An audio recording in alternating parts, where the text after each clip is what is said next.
So good morning guys. तो चलिए आज की क्लास स्टार्ट करते हैं। पहला प्रश्न पूछा जा रहा है, इमारतों का कुष्ठ रोग किसे कहा जाता है? तो आंसर होगा एसिड रेन को। अच्छा, अगर आपसे पूछा जाए कि एसिड रेन में कौन कौन से एसिड वर्षा के साथ आते हैं, एक तो नाइट्रिक एसिड हो गया HNO3, एक सल्फ्यूरिक एसिड हो गया H2SO4। और आपको पता होगा ताजमहल के पीले होने का कारण यही यही एसिड रेन ही है। अच्छा, आप ये बताइए, फिर बताइए देश का पहला फायर पार्क कहां पे बना है? तो आंसर होगा भुवनेश्वर में। भितरकनिका नेशनल पार्क ये आपको मिलेगा उड़ीसा में।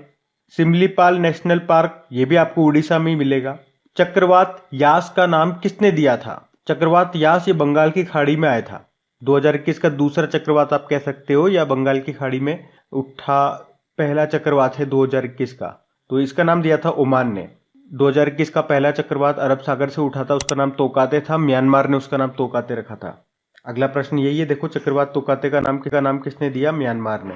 और इसी तरह आपको याद होगा निसर्ग नाम का जो चक्रवात आया था जो कि अरब सागर में उठा था, उसका नाम बांग्लादेश ने दिया था। और पिछले साल बंगाल की खाड़ी से जो अम्फान नाम का तूफान उठा था, उसका नाम थाईलैंड ने दिया था। ये भी ध्यान रख लेना। फिर बताइए पेरियार एलिफेंट रिजर्व ये किस राज्य में है? तो ये है केरल में। और 2017 में जो हाथियों की जनगणना हुई थी उसके अनुसार सबसे ज्यादा हाथी आपको कर्नाटक में मिलेंगे। हाथी वैसे किन किन राज्यों का स्टेट एनिमल है? कर्नाटक का है, केरल का है, झारखंड का है। और हाथी दिवस हम 12 अगस्त को मनाते हैं। और एलिफेंट प्रोजेक्ट कब शुरू हुआ? 1992 में।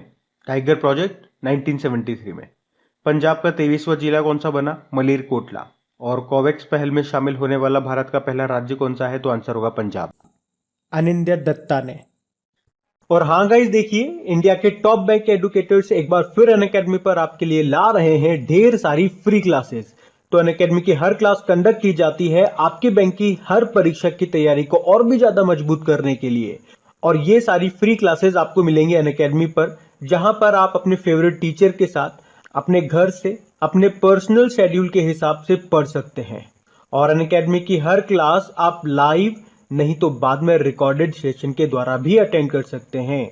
और अगर आप चाहें तो क्लास को डाउनलोड करके ऑफलाइन भी देख सकते हैं। और आप लाइव क्लास में आस्क अ डाउट फीचर के द्वारा टीचर से अपने डाउट भी क्लियर करवा सकते हैं। और आप लाइव क्विजेज और टेस्ट सेशन भी अटेंड कर सकते हैं, जहां पर आपको अपनी लाइव रैंकिंग भी देखने को मिलेगी। और अनअकैडमी पर टोटल 12 भाषाओं में क्लासेस कंडक्ट होती है। तो आप अपनी फेवरेट भाषा में क्लास अटेंड कर सकते हैं। आप अपने टीचर के साथ इंटरेक्ट कर सकते हैं, लाइव पोल में पार्ट ले सकते हैं। और ये सभी फीचर आपको मिलेंगे एक ही प्लेटफॉर्म पर, एक ही सब्सक्रिप्शन के साथ। तो आज ही सब्सक्राइब करें अनअकैडमी पर और इन सभी बेनिफिट्स का लाभ उठाइए। और हाँ देखिए, अगर आप मेरा कोड जो कि है क्रेक एग्जाम 10 यूज करते हैं तो आपको एडिशनल 10% का इंस्टेंट डिस्काउंट भी मिलता है। तो आपको इन सभी क्लासेस के जो लिंक हैं वो नीचे डिस्क्रिप्शन में मिल जाएंगे, तो वहां जाकर के आप इन सबका बेनिफिट उठा सकते हैं। अभी हम बढ़ते हैं आगे। फिर बताइए वर्ल्ड वाइल्ड लाइफ डे, विश्व वन्य जीव दिवस कब मनाया जाता है? तो आंसर होगा 3 मार्च को। इसकी थीम थी forest and livelihood sustaining people and planet. बताइए वर्ल्ड हियरिंग डे कब होता है? 3 मार्च को होता है।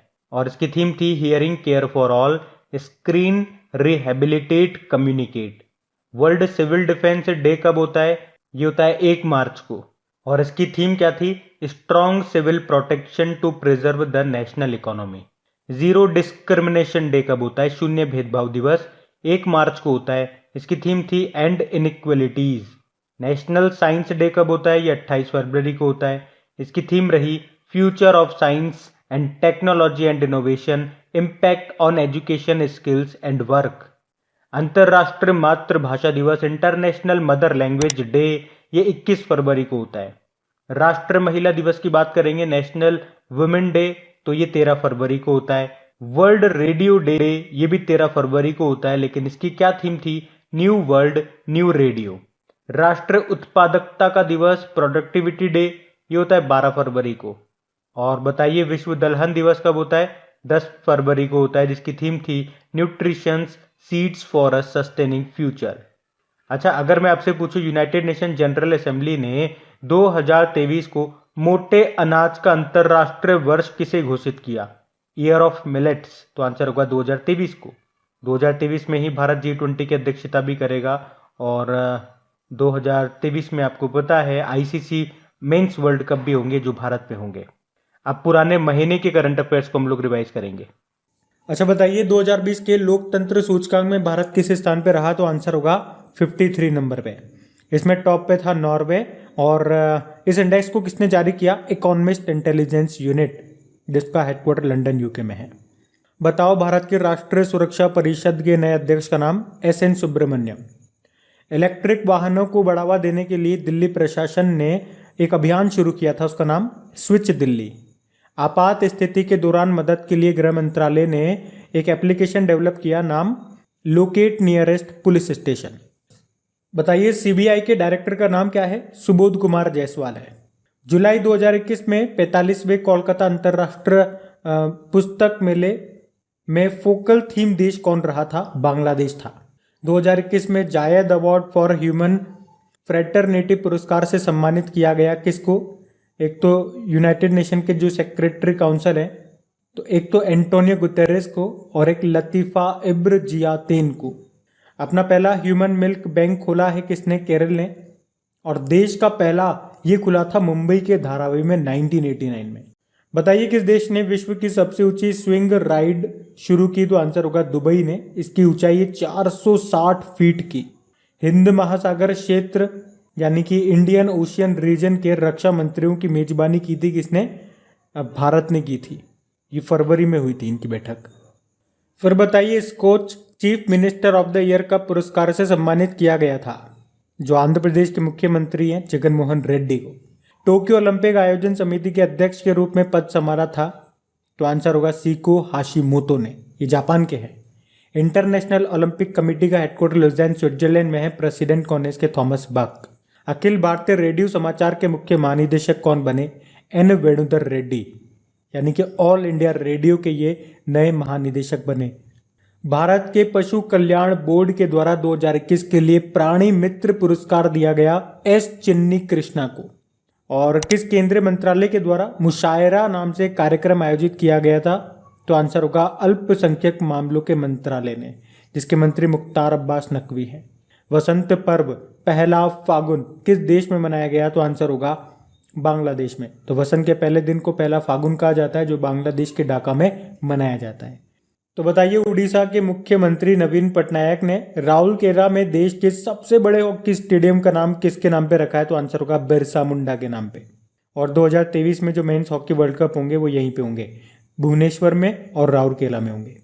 बताओ किस शहर में अमेजन का पहला विनिर्माण संयंत्र खोला जाएगा, मैन्युफैक्चरिंग प्लांट? तो चेन्नई में। अमेजन के अभी नए सीईओ का नाम क्या है? एनडी जेसी है। अब बताओ HCL टेक्नोलॉजी ने साइबर सुरक्षा को मजबूत करने के लिए अभी किस आईआईटी के साथ समझौता किया था? आईआईटी कानपुर। HCL टेक्नोलॉजी की बात करेंगे, हेडक्वार्टर नोएडा में है। सीईओ सी विजय कुमार हैं। चेयरमैन रोशनी नाडर मल्होत्रा है। इलेक्ट्रॉनिक्स और सूचना प्रौद्योगिकी मंत्रालय ने किस नाम से एक नया इंस्टेंट मैसेजिंग प्लेटफॉर्म लॉन्च किया था? तो आंसर होगा संदेश। तो अब कल के करंट अफेयर्स को रिवाइज करेंगे। तो बताइए वैश्विक रिश्वतखोरी जोखिम सूची यानी कि ग्लोबल ब्राइब रिस्क रैंकिंग में भारत 82 नंबर पर रहा। The disruptor how Vishwanath Pratap Singh shook India नाम की बुक को किसने लिखा? देबाशीष मुखर्जी ने। किस तमिल फिल्म को international film festival of India 2021 जो गोवा में होंगे अभी, वहां पे प्रदर्शित करने के लिए चुना गया? तो कुजंगल को। ये एक तमिल फिल्म है। किस बैंक ने मुंह बंद रखो नाम से अभियान का दूसरा संस्करण लॉन्च किया? HDFC बैंक ने, जिसके MD CEO शशिधर जगदीशन है। अब बताइए आईसीसी क्रिकेट समिति के अध्यक्ष के रूप में किसे नियुक्त किया गया? सौरव गांगुली को। यह अनिल कुंबले का स्थान लेंगे। किस राज्य के मुख्यमंत्री ने दुआरे राशन योजना शुरू की? पश्चिम बंगाल ने। United nation world trade organisation के द्वारा तेलंगाना के किस गांव को सर्वश्रेष्ठ पर्यटन गांव में से एक चुना गया? पोचमपल्ली को, तेलंगाना का। ये कौन सा देश 2 दशकों के बाद 2025 की चैंपियनशिप ट्रॉफी की मेजबानी करेगा? तो पाकिस्तान। मेटावर्क में आभासी दूतावास रखने वाला दुनिया का पहला देश बन गया है बारबाडोस, जिसकी कैपिटल ब्रिज टाउन है। प्रधानमंत्री है मिया मोटली। बारबाडोस डॉलर यहाँ की करेंसी है। राष्ट्रीय मृगी दिवस कब मनाया जाता है? तो आंसर होगा 17 नवंबर को। और किस रेलवे स्टेशन पर भारतीय रेलवे के पहले पॉड होटल का उद्घाटन किया गया? Mumbai central railway station. तो गाइज ये था आज का रिवीजन वाला सेशन।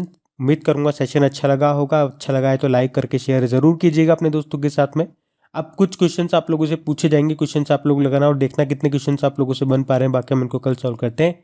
ये रहे क्वेश्चन आपके सामने।